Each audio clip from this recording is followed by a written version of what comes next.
Yo, what's going on, everybody? It's been too long since I've seen you guys. I missed you. It's now 1 p.m. here in Chicago, Illinois. It's time for another live stream. Today's Monday, June 7th, 2021. It's good to be back, guys. And I'm feeling great. A little bit sleepy, a little bit tired, but feeling great. Travel weekend, a race weekend. But I'm here and I'm doing really good. Great to see you guys. Everyone listening on the podcast version. I did a live stream on Friday, but I didn't post the audio from that I didn't push that out as a podcast. So I haven't seen you guys you guys haven't heard me in a long time. So really good to see you guys. Sorry about kind of the lack of posts on the audio only front. Hope you guys are having a good run today. And everyone watching this on YouTube after the fact, hopefully you had a great day already, got your run in and are relaxing and ready to just hang out. All right, let's see who we got here in the chat today. We've got Jeff Elliott says, hello, everyone. Excited to talk about the Ultra. I am too. I'm very excited to talk about it. It was a lot of fun. Before we start talking about that, though, let me say I got some treats because it is Monday Mukbang Day. And we just came back from my mother-in-law's house. She sent us home with a whole bunch of banana bread. So I've got some of that and a whole bunch of cookies. And she packaged them up in like these little small baggies, like she's my dealer. And we got like 4 bags of those. So she sent us home with like a whole bunch of chocolate chip cookies. So that's what I'm gonna be having today on the mukbang. I've got my afternoon coffee as well. So I'm ready. I'm ready to talk, guys. All right. Recycle on Wednesday says, hi everyone, cowbells for Co. Thank you so much. We'll do it. Let's get the cowbells in here. Yeah, this is the one. Oh, that was weak. I gotta get it louder. There we go. One more time. Sorry. There we go. There we got a good cowbell. All right. It was my first one. So as long as I finished, I knew I would get a personal record for the day. And I have some good news. I mean, good news. Either way, it wouldn't really affect me too much. But I have an update. I don't know if you guys saw it just posted a little while ago. So you guys probably haven't had a chance to see the race recap video where I talked about it a little bit more. But I did cut the course. It was inadvertent. I missed a turn on the first lap. And it ended up with me. I realized it after I made the turn the second time, but even then I was like, I'm not sure. Did I go on that part the first time? So I wasn't sure. And then if I had thought about it more clear, it had more presence of mind, I guess. I would have just done the part that I'd cut. There's like a little offshoot, a little loop that I missed. And I could have done that, I guess, and gone back and done it at the time, but I just wasn't thinking. But I finished. And I told them about it. And then I went back and I looked at my GPS tracing. And in fact, I did miss that turn. So I cut it short. And I told them both the day of at the race. And I was like, and in the email that I followed up to confirm that I had, in fact, cut the course, I was like, I could see at mile 28 of my tracing, or I guess it'd be like at the 14-mile point. There's a little point that goes into that you go through some pine trees and then a whole bunch of grass. And I didn't recognize that. And when I went back to look at it, I definitely cut that. So if you need to DQ me or DNF, I don't think it matters. I didn't win or anything. Not that I thought I would or was close to it, but I didn't do anything like that. And, I didn't place, anything weird. And I'm not there's a race series. So like you can, cause like there were people that were a handful of minutes behind me. So I'm like, they might want to be bumped up a place. So if that's what we need to do, that's fine. And they emailed back and they were like, you know what? We thank you for letting us know. But I don't see a reason to DNF. If I need to make adjustments to standings for the purposes of that No Coast Trail series, we'll let you know. But otherwise, thanks for letting us know. Hope you had a good time. So it's an official result. I did cut the course though. So it's an official result. I'll put an asterisk on it, but so that's the full story, but that is the update for today. Freddie Pulido, good to see you. Freddie says, hello, God bless you. Thanks, Freddie. Philip Bourne says, yo, what's going on? And Leona Wong says, hi, co-fam. Amazing job, Mike, pushing through the legs, getting locked up, and a fall. Great job, ultra marathoner. Thank you so much. Thank you. Yeah, I mean, the legs, the legs took a beating. Fortunately, though, right now, like everything, like mechanically, everything feels fine. So like the muscles are sore and tired, but like, as far as joints go, everything's feeling great. Ankles, knees, hips, all feel good.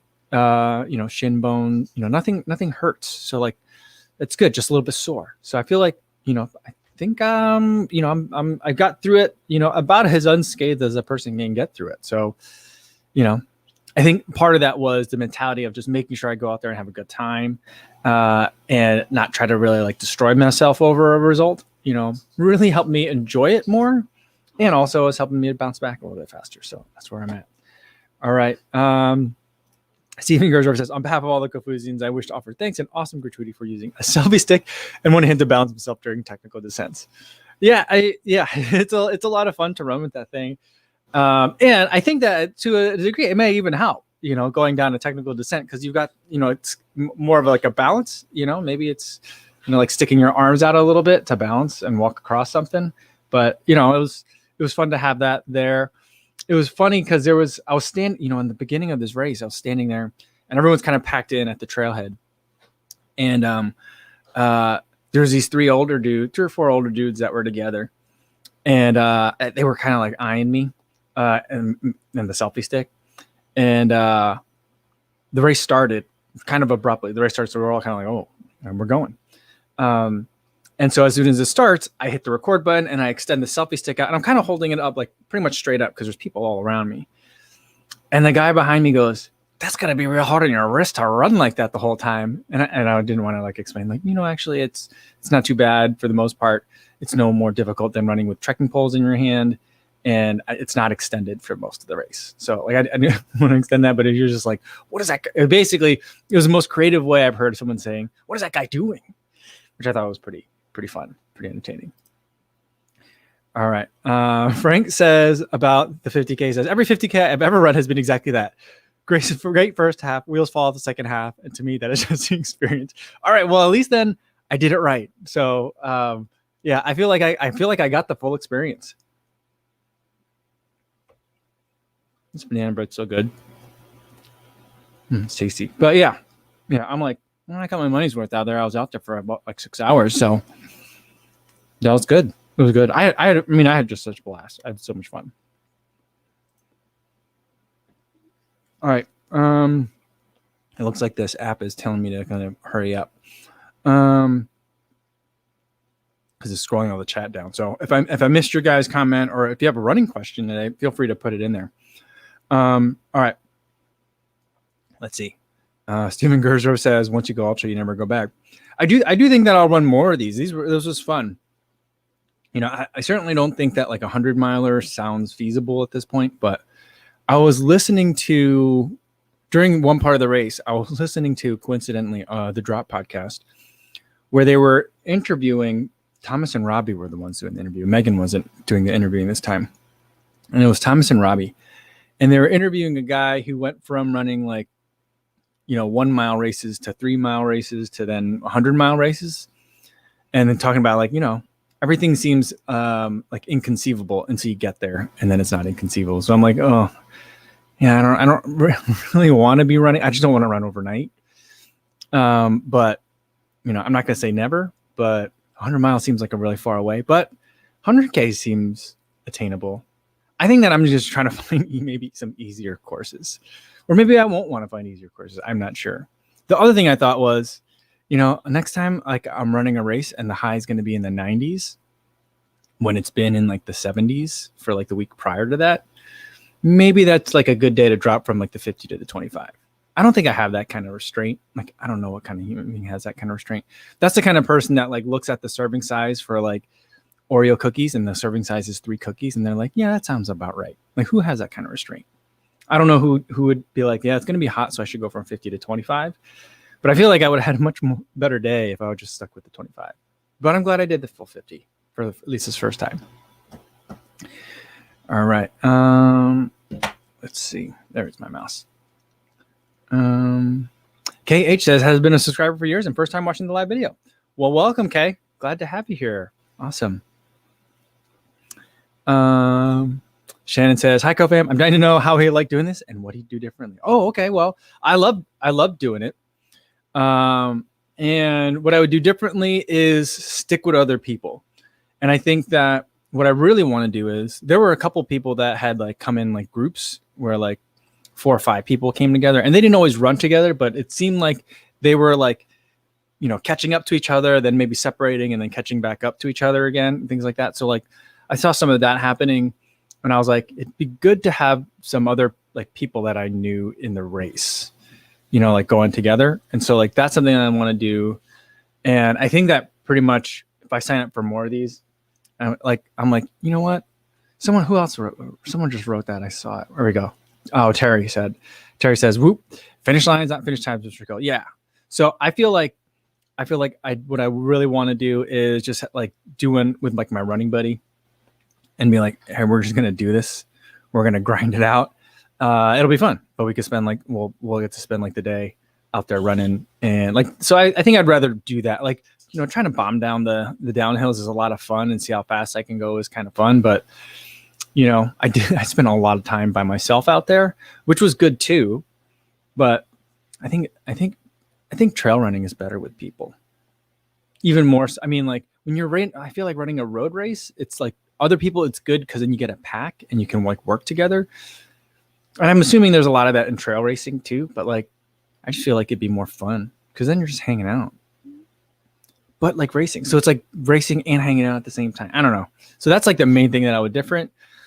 And again, the other thing I would do differently if it's going to be hot is to just take a salt pill. I've never taken a salt pill before. I never felt like I needed to, but I feel like that probably would have been a good day to do that. Just because it did get really hot, that day. These chocolate chip cookies are good too. I didn't eat any. She had baked like a double batch of these chocolate chip cookies for when we got there. And and a lot of my winter running, this is my fuel before my runs. And then there's her cookies. But I did go with my wife's cookies. I ate the oatmeal ones that my wife made. That was a pretty good pre-race fuel.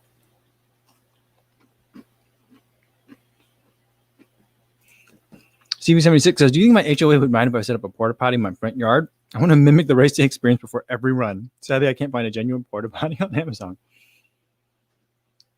That's surprising that you can't. I don't know, what are the HOA rules on structures? Like, could you put a shed in your front yard? If you could put a shed in your front yard, then you probably could. I don't know why. Do you really want to do that though? You're at your house, just poop in your house. But I guess on the one hand, it is surprising that you can't buy a porta potty on Amazon. But I feel like that's the kind of thing that you want to buy, like as a subscription.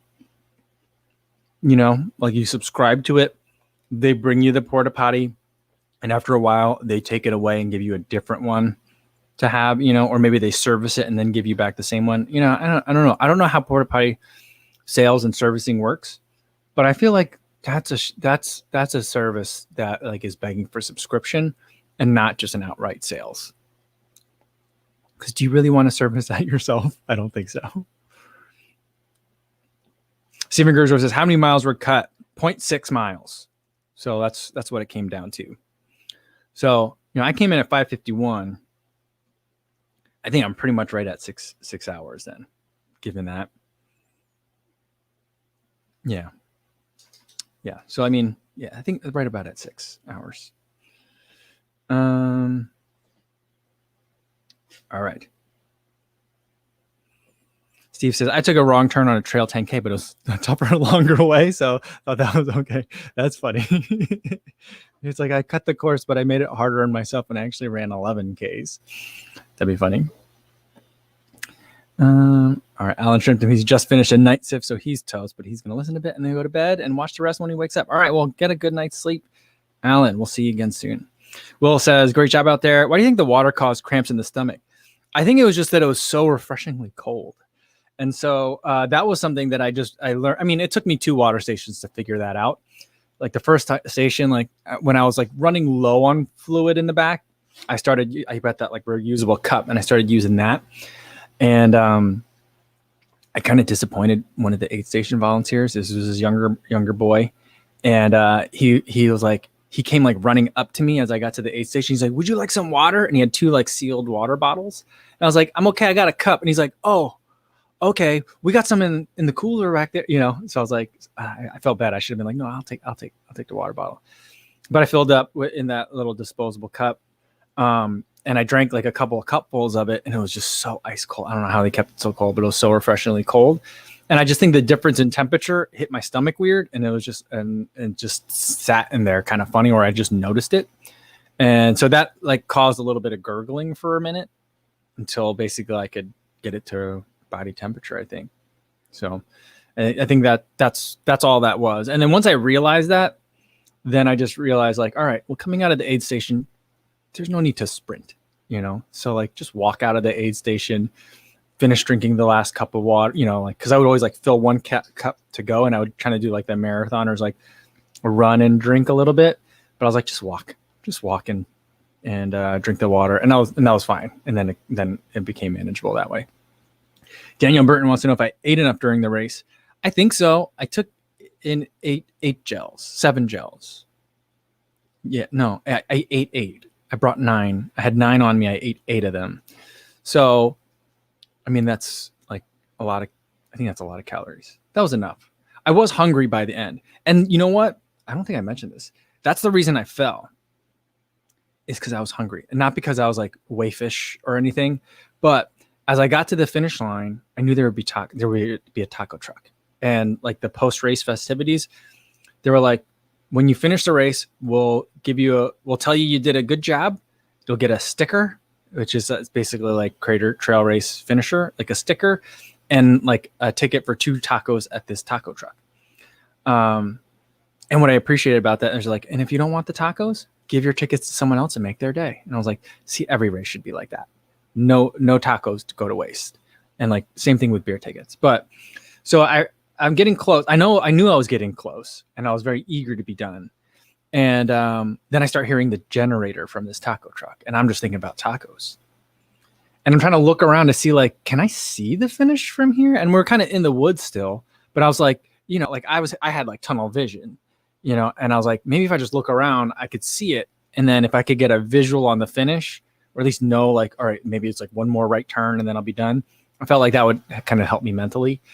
And as I was looking around, my foot hit something, and like I kind of tried to catch myself for a moment, but my legs were just so weak. I was actually running at that time too, and I was going slightly downhill, and I caught something, and I just did 2 tumbles over, and then I fell because I was looking for the taco truck. And then and then basically like I brushed myself off, and like 5 feet, and then it was like a little turn, and then I could see people. So I was like, oh, I'm literally like 50 meters from the finish, and I fell down because I was looking for tacos. So that's it. But yeah, I was, I probably needed more salt if I would have eaten, you know, a salt tablet, or maybe even just like a bag of potato chips or something like that, which I think one of the aid stations did have. That probably would have been enough. So maybe that's not something to work on next time, is like go through one of the aid stations and just bring a bag of chips along with me or something like that, and just walk and kind of saunter for a little bit, and then get back at it. All right. Let's see.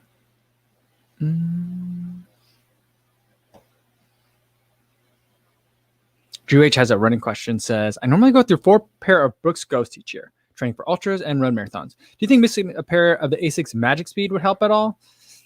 I think mixing in a different pair of shoes would help. I don't know if Magic Speed would be the one that I pick. It's pretty firm. It was not what I was expecting. And there would be other ones that I would kind of look at first. Especially if you like the Brooks Ghost, I would look at the Hyperion Tempo. I think they're the same price, but I enjoy the Tempo a lot more. I think it's lighter than the Magic Speed. I could be wrong on that one, but it also feels a little bit firm when you're just running around at kind of like warm-up pace or recovery paces. But like once you get moving, that foam kind of softens up when you get to faster speeds, and it gets real nice. I didn't get that same transition or switch with the Magic Speed, so I would go with the Hyperion Tempo. And I think that would help for those days when you want to move a little bit faster and get some speed work in, to contrast from your Brooks Ghost. So yeah. Gino Days Off says, any milk for those cookies? Just coffee today. Just going to go with some coffee. Jeff Elliott says, the Guru Roctane electrolyte capsules work well for me. They have caffeine in them too. I'll take one when I'm going on a long run. It's hot. Oh, electrolyte capsules? Huh. I didn't even know that they had that. An electrolyte capsule with caffeine. That's an interesting idea. I like that. Affluent Journey says, I think that race gave you that gray hair on my forehead. No, I've had this one for a while. I've been calling it this gray hair right here on my forehead. I've had this for a couple of years now. I've been calling it my racing stripe. Whenever I go to the barber, there's a certain barber that's there. And whenever she cuts my hair, I mean, you can tell how long it's been because I'm talking about my barber. And I haven't had a haircut in a year and a half. But like every time she's there, she's like, you want me to get that one for you? I'm like, nope. That's my racing stripe. She's like, oh yeah, I remember. You want to keep it. So yeah, we'll keep it for now.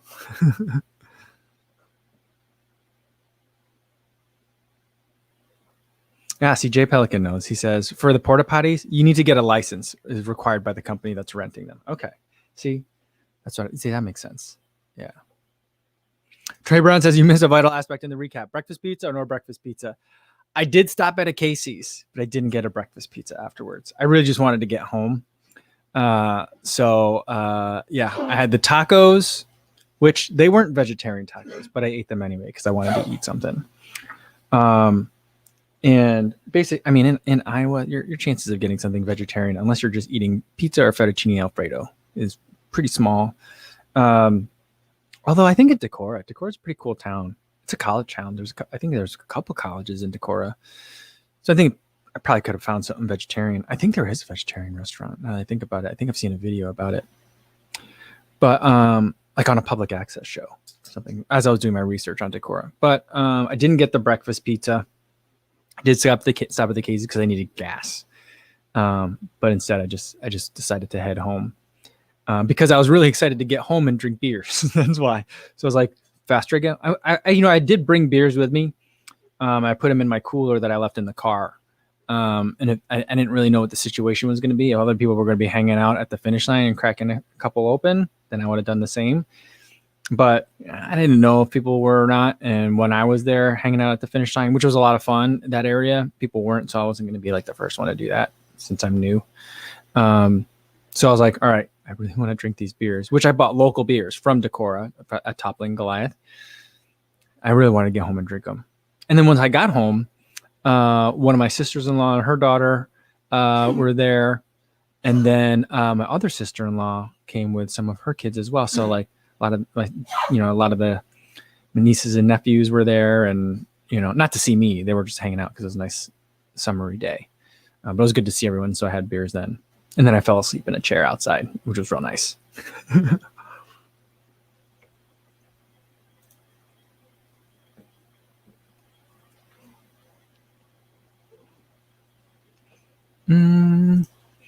Sean Doolin said, what percent of your first stop would you say was running versus power hiking?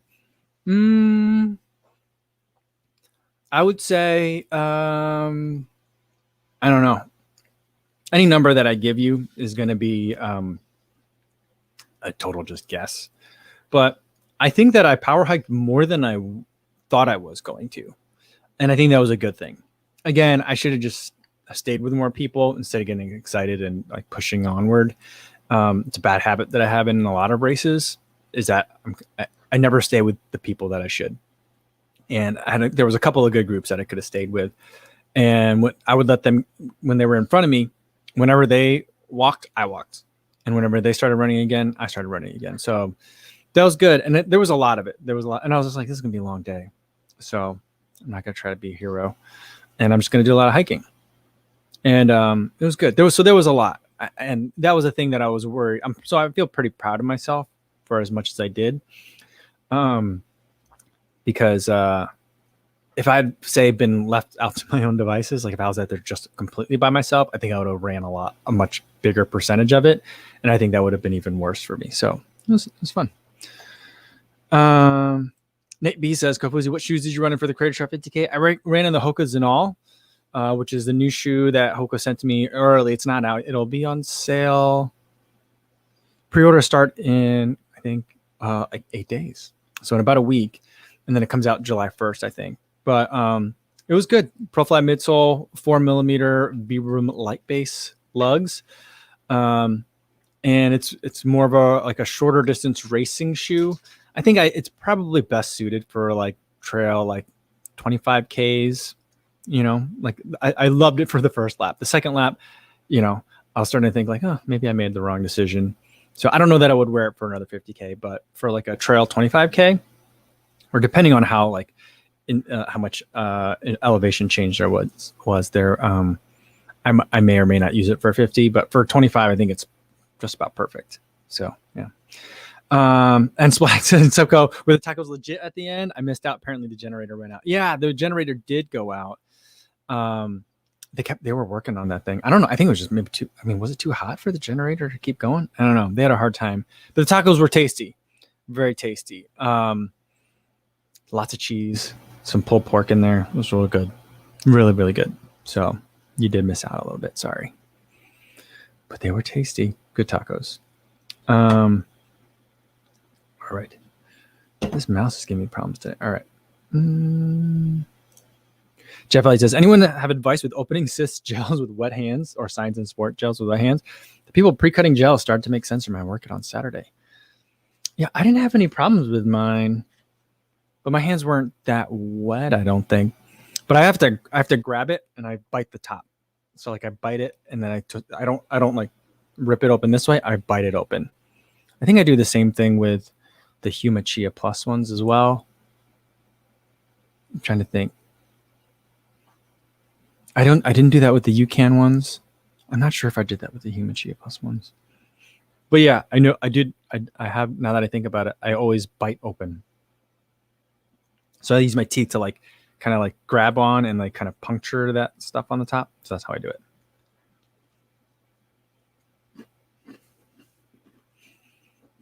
Terry says, I was once told that cold drinks causes blood to be drawn to the stomach and away from the extremities to warm it up. Hence your legs lock up. Oh, really? Huh. That's an interesting idea. Oh, I don't know. Something to think about. I like, you could tell me that really cold water would be bad for me running like an ultra marathon. But I got to say that it's just so nice to have really cold water when you're out there for the longer period of time.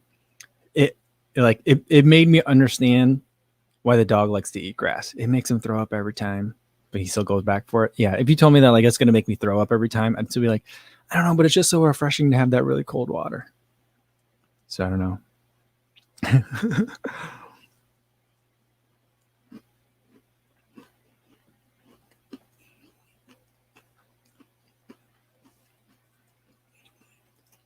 Chris says trail running is a great tool for improving cadence and having light feet. Yeah, I was doing a little bit of dancing out there. It was fun. It was really fun out there. Definitely a different kind of race, a different kind of workout, but super enjoyable. I really liked it.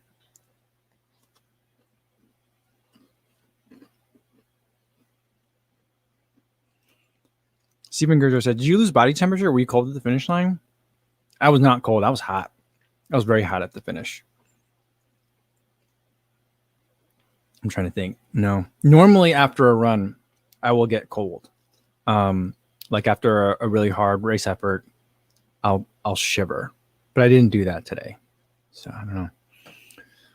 Triboy Try says, you should take a look at the Sky Island Trail Race in West Texas. It's beautiful and there's lots of gain. Yeah, I'm not sure that I'm by no means am I going to be like a mountain goat at this point. That was a lot for me. And I might get better at it, but I don't think I'm ever going to like love it. I just like, if there's one that can just like gently roll up and down for a long time with just some nice scenery, maybe around like a lake or something, then that would work for me, I think. But I also feel like, the elevation gain, it kind of like comes with it. You got to do it. You're not going to get the fun rollers without some really steep stuff, I feel like. So I'll take it.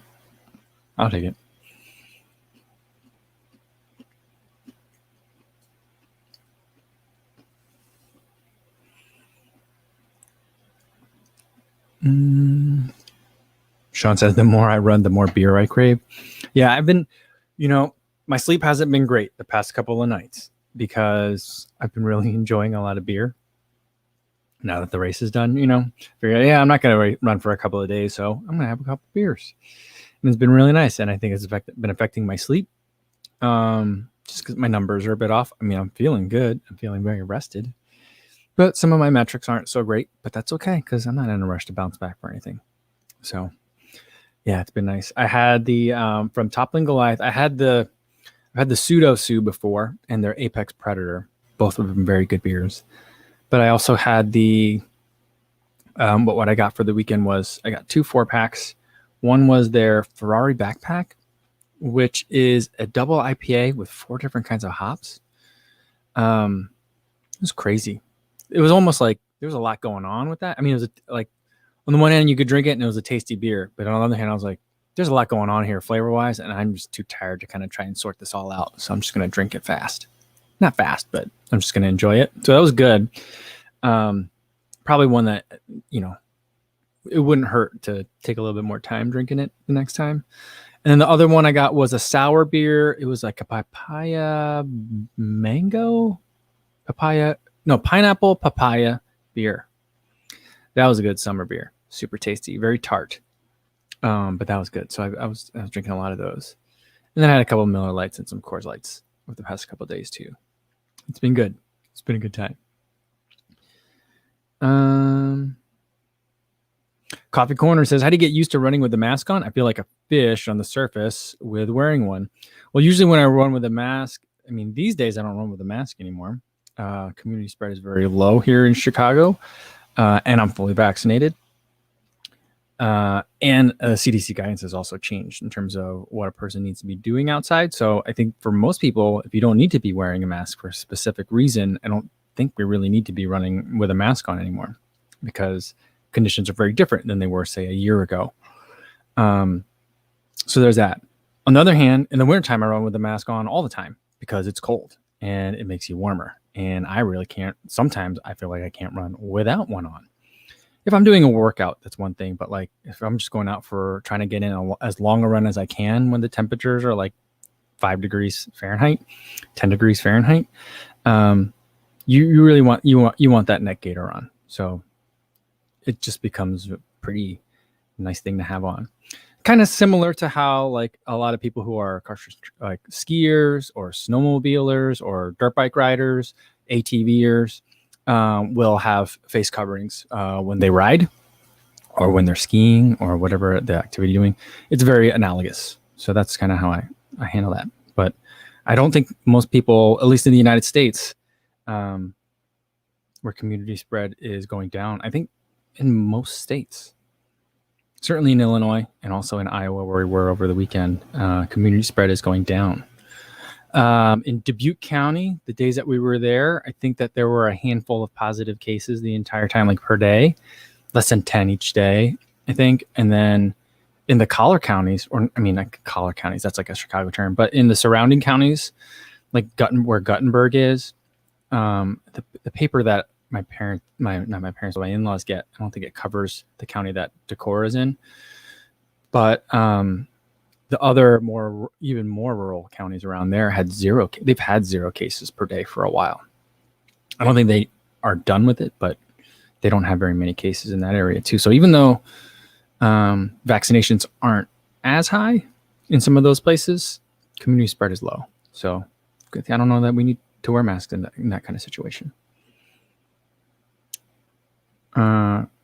So there you go, Coffee. If you have any follow-up, Coffee, that'd be great. I'm not sure that this is a real question anyway, but if it is, then thanks for stopping by.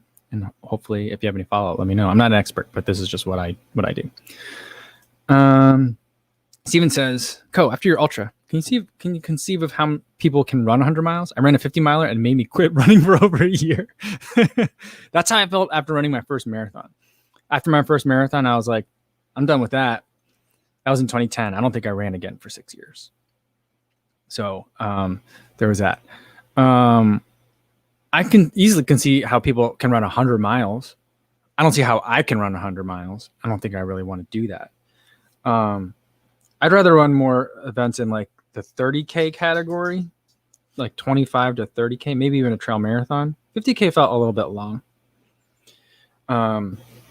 But you know, I don't know. I think, well, I mean, I've been talking about when the channel hits 100,000 subscribers, I would like to do a 100K. So that's something I've been thinking about that already. This was kind of like, not that this was prep for it, but this is just another stop along the route, I guess. And so I don't know when this channel will hit 100K.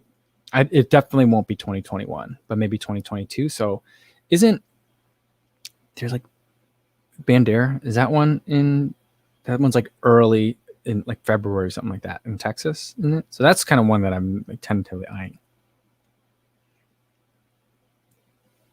But we'll see. I'm gonna have to try to figure out some way to get at least one friend to run that with me, because I don't want to do 100K by myself. That's for sure. Willing says, do you think drinks with something like noon tabs would have helped instead of drinking just water? It would have, and I don't think it would have though. That's why I think that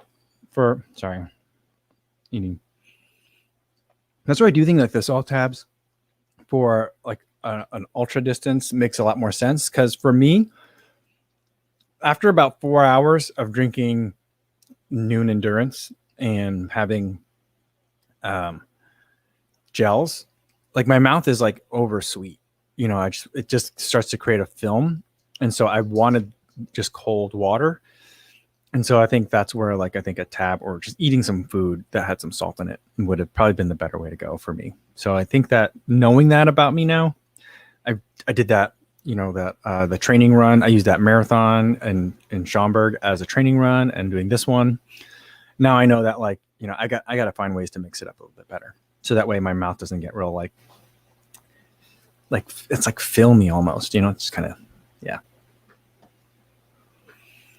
Cheekster 777 says, congrats, Mike, on completing the ultramarathon. You're now elite in my mind. Well, thank you very much. I appreciate that. Thanks so much. I'm definitely not. I think I'm solidly in the middle of the pack. But I'm very, very happy to be there. I'm just happy to be part of the group right now. So I'm enjoying it. Raymond Solar says, running joke. I addressed a group of runners and told them I was training for a marathon. A lady in the back shouted, "Don't do it." And the crowd busted up. That's funny.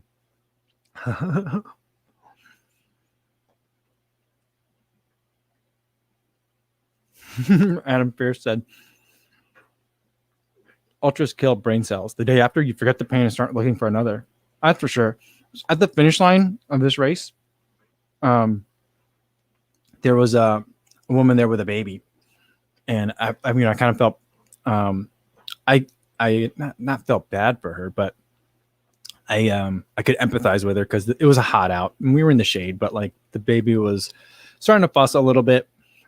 And she had the stroller there too, but the baby didn't want to be in the stroller. She was trying to play with the baby, keep the baby happy.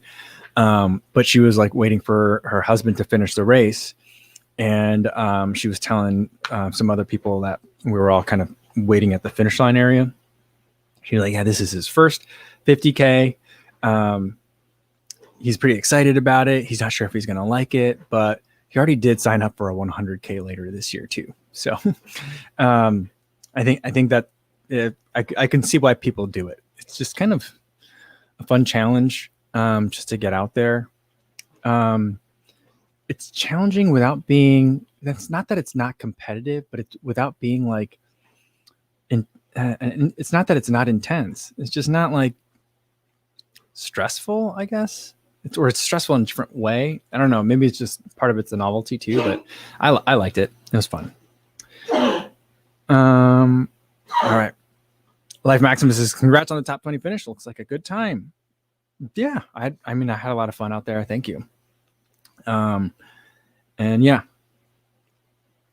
it was good. It was real good. I'm very glad I did it. And Frank said the winner of the race had a crazy fast time.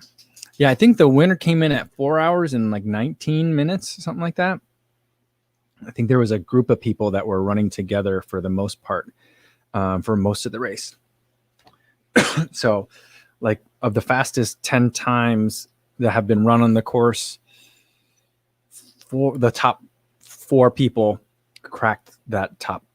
They placed like in the top 10 all time for that race, or at least according to the data that's on Ultra Sign Up. The data on Ultra Sign Up only goes back to 2018.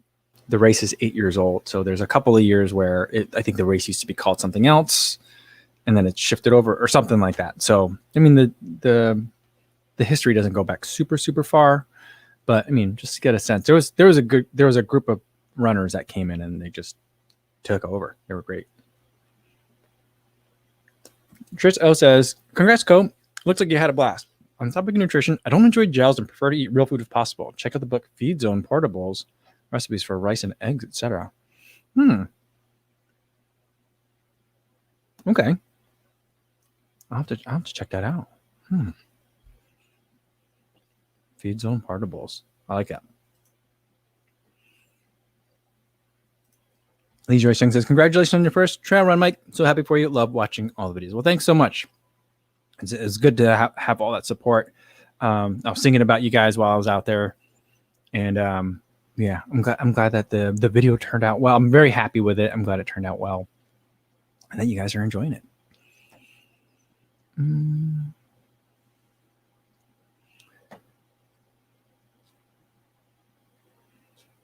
Yeah, Stephen Gorsuch says 419. Yeah, the first guy came in at 419. I think that's what it is, 419. Crazy. I mean, that's not the fastest time ever recorded on the course, but it was a pretty hot day. So I'm guessing, I mean, I don't know. I guess I could check, but I think that the fastest time was maybe 12 or more than 10 minutes faster than that. Maybe 7 minutes faster. I'm not sure. It was faster than that by a lot.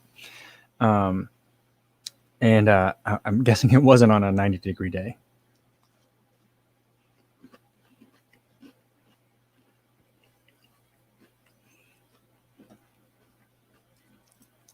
Will Williams said, do you think you were prepared with the training you did? Would you do something different for the next one? I felt prepared enough. I felt prepared enough for my goals, which were to go out there, push myself, and to have a good time. And also, like, you know, not hurt myself in the process. So I felt like endurance-wise, I was good. I would have, you know, as much as I tend to think that people kind of like overemphasize like elevation training and stuff like that. I do feel like maybe that would have been helpful just to kind of have that like a long run with lots of like a long run with lots of hills in there, just so that my body gets used to kind of like not just the up and the down, but switchbacks. Switchbacks are really hard on me. And not that they hurt, but I just feel like they take a toll and they really slow you down pace wise and they make it hard to get in a rhythm. That's something that I had a real hard time with. I was like, I just didn't feel like I was getting in the right rhythm. And I feel like there's probably an art to that where, you know, you stop thinking about, I'm guessing that the people that are really good at this don't really think about power numbers, don't really think about even heart rate all that much, but they ride the terrain a little bit more. And that's something that I wish I could practice a little bit more. And so like, you know, if I were training for this, you know, as like a real A race, you know, I really wanted to make this be like my race of the year. I think what I would have done is I would have probably, like if this could have come like right after spending 6 months in that area at my mother-in-law's house, I think that would have been in much better shape for it than now after spending 6 months on flat land. So I think that that's just a different kind of like durability, you know. So that's the only thing that I think I would do differently if I could. But otherwise, you know, I felt like, you know, I was very happy with how I was overall today. Dave said, how did this compare to the FKT attempt? This one I enjoyed much more because like for the FKT attempt, my knee started really bothering me right around the marathon mark. And I just felt like I was holding on / like probably doing some damage to myself. And at this one, my legs were cramped up and I was doing a lot of running and walking, mostly a lot of walking towards the end. But I didn't feel like I was hurting myself. I just felt like, you know what, I overdid it. And, you know, now I'm paying the price for it. So my muscles aren't really cooperating. But I didn't feel like I was like damaging anything. So, yeah. So like that's the main difference from it. And Dave says, Seth said, this is beautiful. Don't fight the mountain, float the mountain. Yeah, I don't know how to do that. I got some figuring out to do. And Adam says, for the turns, dip the inside shoulder like how a plane banks. Short, quick strides. All right. I like that. And switchbacks alternate running forward and backwards. Really? Oh, okay. I see what you're saying. Yeah. There we go.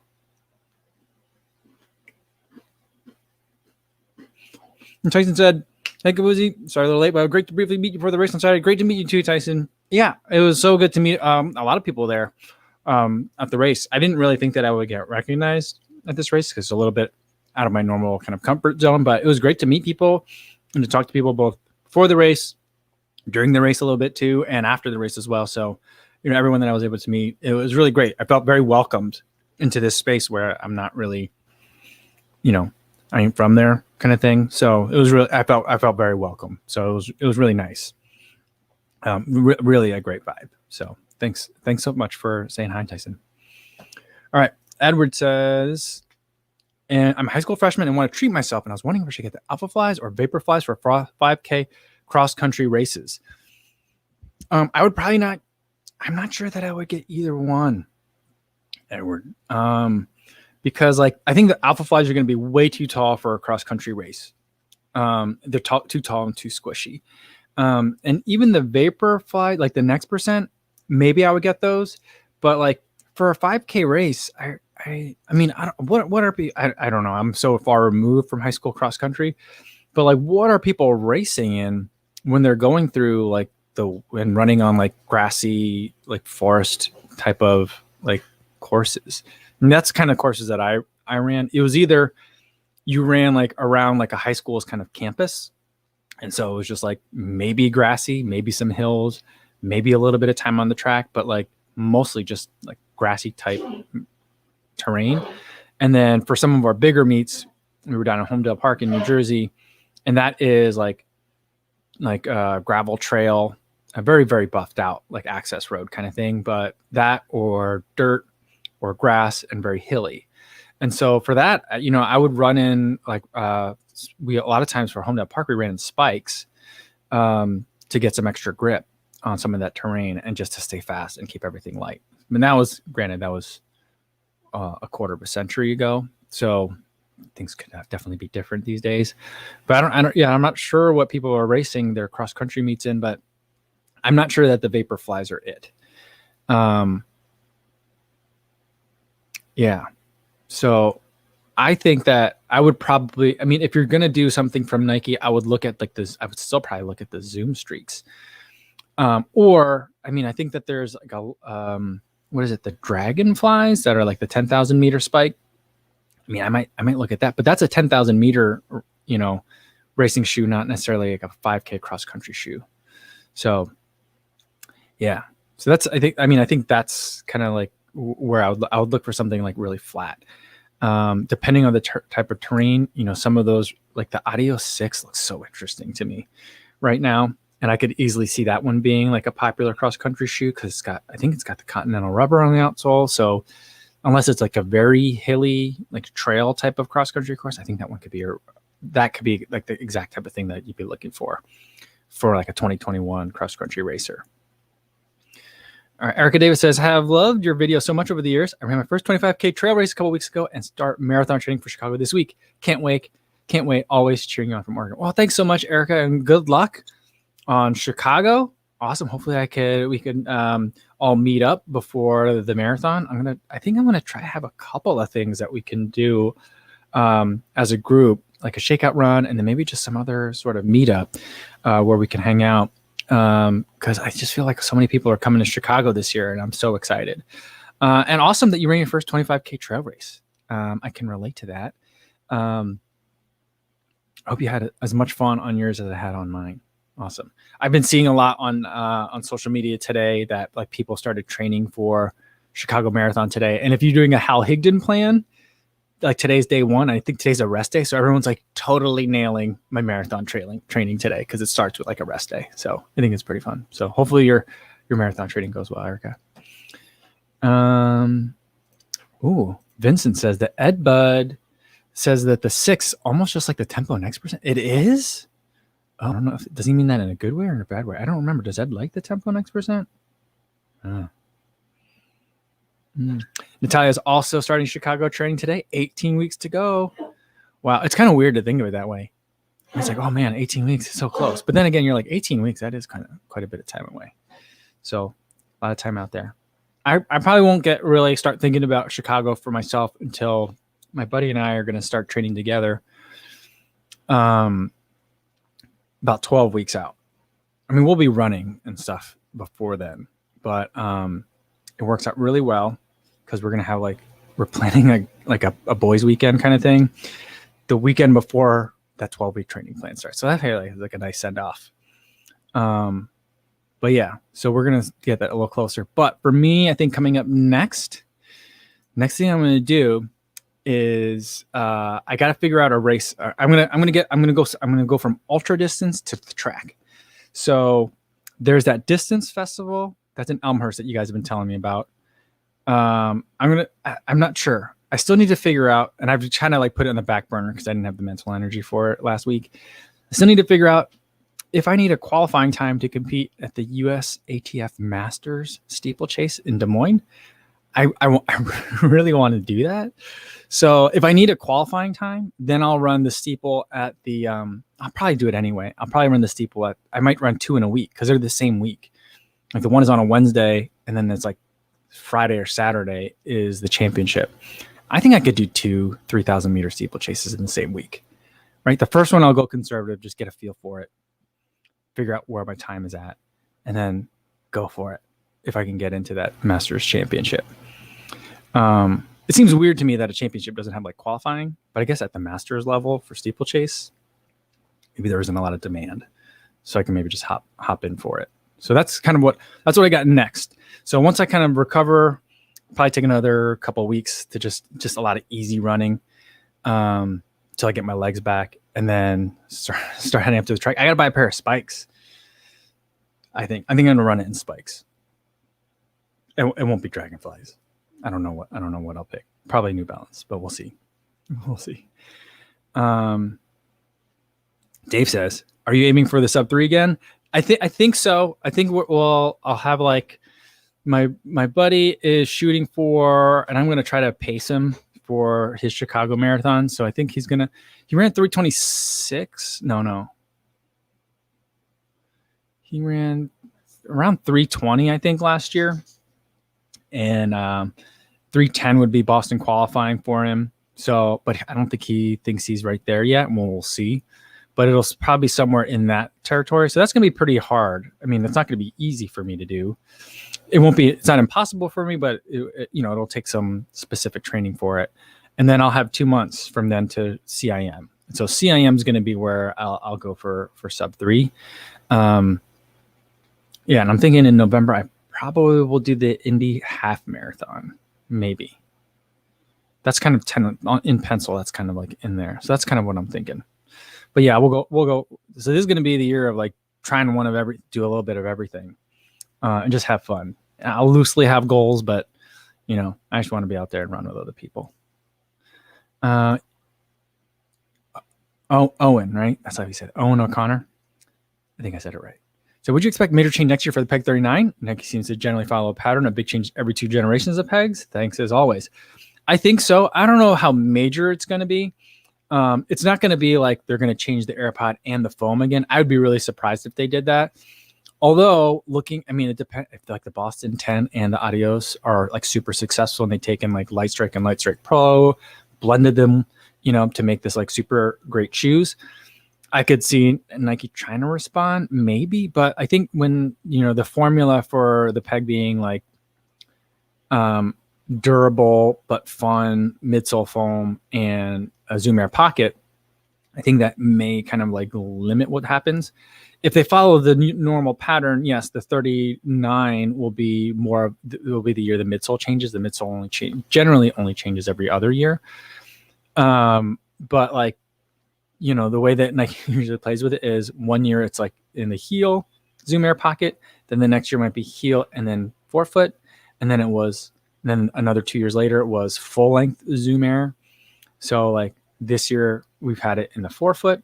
Next year it might be 4-foot and the heel. You know, so that's that. If I were to, I have no inside information, but my guess would be for the 39, 4-foot and heel Zoom Air units, maybe differentially inflated, like, because, you know, they made a big deal about the PSI for men and women. So I think they're going to tinker around with that. So there's a little bit of heel Zoom Air and then a very big Zoom Air pocket in the 4-foot. And that would be my guess how they do it. Steven Robin said, I did a Masters 5,000 steeple where a few years ago now, and it was fun. Nike Lanang ST was my spike for that, and it handles water well. Oh, okay. There's a 5,000 steeple. I thought they were all. I thought they were all 3. If it's a 5K steeple, that's a different kind of training, and my mind is not ready for that. I thought it was. That's how little I know about this sport. I'm pretty sure it's 3,000 steeple, but if it's 5, it's gonna be long. It's gonna be real long. Sean said, what shoe are you most excited for, Co? Right now, the shoe I'm most excited for is the Adios Pro 2. Very close behind that would be the Boston 10. Like those, yeah, those 2 shoes right now. I'm really excited to see. I just like the Adios Pro so much that I'm super excited to see what they do to it to make it for version 2. I think Ben Johnson on Instagram had posted a photo of the outsole today. And it just gives you another look at kind of what they've done to it in terms of like sculpting and like carving away certain parts of the midsole foam. So it'll be interesting to see how they tweaked it, you know? So I'm excited about those. All right. Innes is here. What's going on, Innes? He says, hi, Kafuzi and everybody. Just back from Tabata class, and it was a tough one. Awesome. Good to see you. Hope Hip is doing well. And Sean says, yeah, Adidas has got so much expectation. Yeah, they need to start just releasing these shoes already. The hype, I mean, how much bigger can the hype get? I feel like they need to release it soon. Otherwise, it can get overdone. And then, you know, whatever they do come out with might be disappointing, you know? So I think they gotta get that out soon. Yeah, Terry says, if the Boston 10 is half as good as the 9, it'll be epic. I mean, I feel like if the Boston 10 isn't better than the 9, it'll be considered a flop, right? Because you went from Light Strike and Boost, which was the first, kind of technically the second year that they did Light Strike and Boost together. But I thought it worked out really well. I really liked the Boston 9. And then they completely changed it to Light Strike and Light Strike Pro for the 10. I mean, that's a lot of changes. They went from the 8, which was the just generic EVA and Boost, to the 8 with Light Strike, which had Light Strike and Boost. Then the 9, which was also Light Strike and Boost, to the 10, which is no Light Strike. Well, it's Light Strike and Light Strike Pro, but no Boost at all.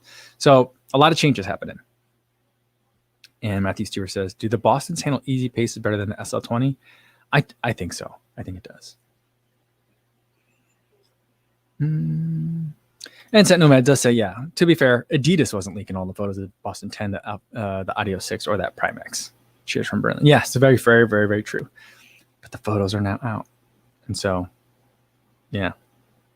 Now, I guess you can't really be like, all right, hurry up and let's rush this global launch. The dates are the dates. So hopefully it's soon. All right. I think I got to get going. It was so good to talk to you guys. I felt like we just got started, and look at that. Already it's an hour. It's 2:00 already. Had so much fun talking with you guys. I still even have more banana bread and cookies to eat. So I'm not gonna eat that whole bag of cookies, just maybe half the bag. So there's that. But I'll eat some more of that because they're tasty, and I got them here in front of me. Tomorrow's video, I didn't run today yet, but I saved something, and I will be talking about it. So I still do have to do some filming for it. But some of you guys noticed that on my shakeout run the other day, I ran in the Hoka 10.9s. So I'm going to talk about that for tomorrow's video a little bit in more detail. I haven't mentioned it that much so far. So that's what tomorrow's video about. Yeah, it's a weird shoe. It's super weird. It's the weirdest shoe I've ever run in, for sure. So that'll be tomorrow. And then we'll do another live stream. We're going to figure out some trivia for tomorrow. We'll do that same time as today, 1 p.m. Central Time. Hopefully I'll see you then. In the meantime, be safe out there, everybody. Thanks.